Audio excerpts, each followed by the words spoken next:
Kita masuk ke berita yang pertama. Salah sikok pengurus Masjid Agung Plembang mendadak viral di media sosial. Pasalnya, pengurus masjid tersebut ngambek duit jeru kotak amal. Dengan cara dicongkel, kejadian itu pun direkam oleh jamaah masjid.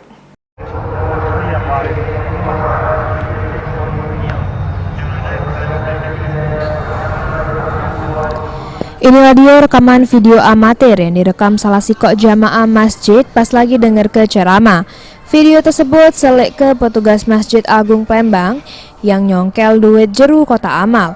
Kejadian tersebut terjadi pada Jumat awan sebelum para jamaah ngelaku ke sholat Jumat. Isa, salah sikok jamaah masjid, tahu kejadian tersebut yang dilakukan dengan cara nyongkel kotak amal.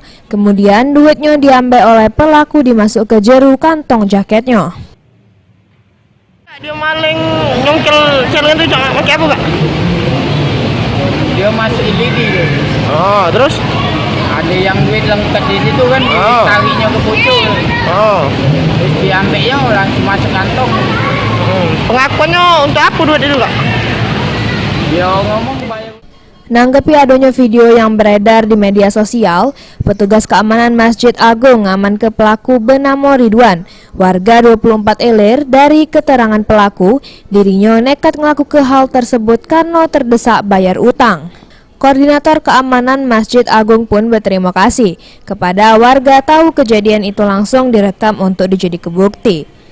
Untuk pelaku pencongkelan celengan jemaah Masjid Agung Jumat kemarin sudah diamankan oleh petugas keamanan dan langsung diberikan sanksi oleh pengurus Masjid Agung berupa sanksi pemecatan, sekaligus pelaku atas inisial RMS ini tidak diperbolehkan lagi untuk memasuki area Masjid Agung sampai batas waktu yang tidak ditentukan.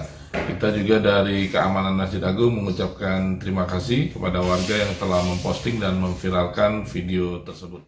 Petugas keamanan Masjid Agung langsung mediasi ke kejadian yang sudah terjadi, yang kemudian perbuatannya dimaafkan. Namun, pelaku langsung diberhentikan dari pengurus masjid karena sudah mencoreng nama baik Masjid Agung Plembang. Mulyadi, PAL TV.